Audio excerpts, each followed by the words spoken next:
Shalom, salam sejahtera, senang bisa berjumpa lagi dengan saya dalam renungan firman Tuhan hari ini. Mari kita siapkan hati kita berdoa. Kami mau mendengarkan kebenaran firman-Mu ya Tuhan. Kami memohon supaya Roh Kudus terangi hati kami, berikan hikmat dan pengertian, supaya kami dapat memahami dengan benar. Dalam nama Yesus kami berdoa. Amin.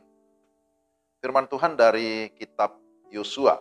Yosua pasal 1 ayat yang kedua. Hambaku Musa telah mati. Sebab itu bersiaplah sekarang.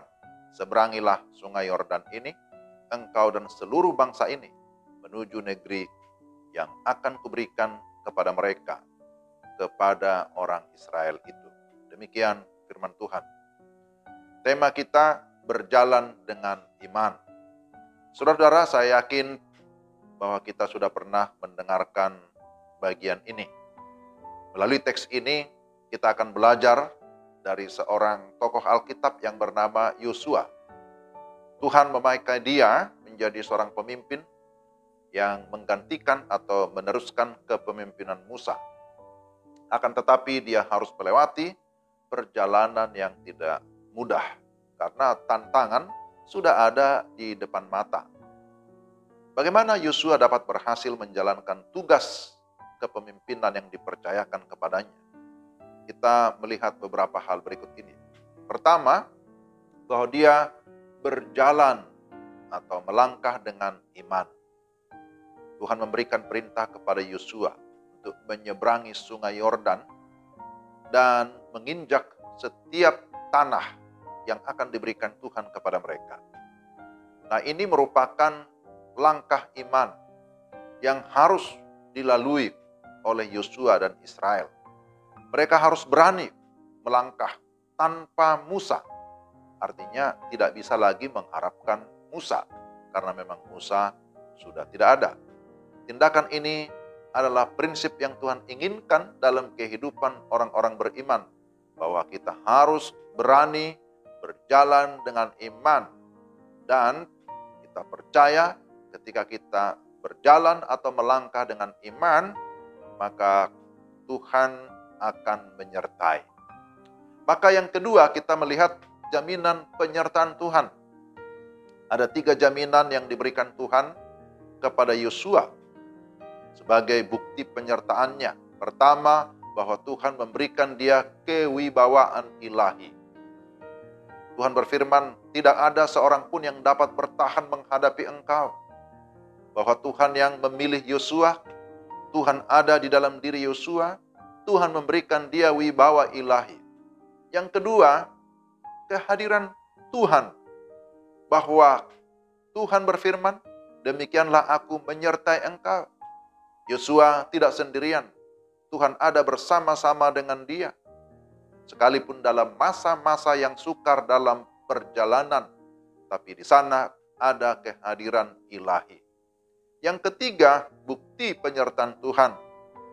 Tuhan berfirman, aku tidak akan membiarkan engkau, dan aku tidak akan meninggalkan engkau. Ini bicara tentang kesetiaan ilahi. Kesulitan memang tidak dapat dihindari, tetapi sekali lagi, Tuhan yang memilih Yosua, maka Tuhan juga menyertai. Tuhan yang setia selalu ada bagi Yosua. Saudara, ketiga jaminan ini menjadi referensi, menjadi kekuatan bagi Yosua dalam melanjutkan tugas pelayanan kepemimpinan yang dipercayakan kepadanya. Dan firman Tuhan berkata, seperti aku menyertai Musa. Nah, ini juga merupakan konfirmasi kepada Yosua. Kalau Tuhan menyertai Musa, maka Tuhan juga pasti menyertai Yosua. Maka Yosua harus tetap teguh dan kuat di dalam iman. Tidak boleh mundur, tidak boleh kendor. Yang ketiga terakhir, berkat bagi orang yang berjalan dengan iman. Allah menjanjikan berkat kepada Yosua. Tuhan berkata, perjalananmu akan berhasil dan beruntung. Ini bicara tentang janji berkat. Semua orang tentu ingin mengalami 2 hal ini. Tetapi berkat ini, berhasil dan beruntung, sesungguhnya merupakan akibat dari apa yang dilakukan, yaitu berjalan dengan iman, melakukan tanggung jawab, dan meyakini bahwa ada garansi, ada jaminan yang Tuhan berikan ketika kita melakukan kehendak-Nya. Pandanglah kepada Tuhan, yakini janjinya, berjalanlah dengan iman, maka Tuhan pasti akan menyertai, dan kalau Tuhan menyertai, Dia pasti akan memberkati kita sekalian. Amin. Mari kita berdoa. Tuhan, terima kasih untuk firman-Mu hari ini.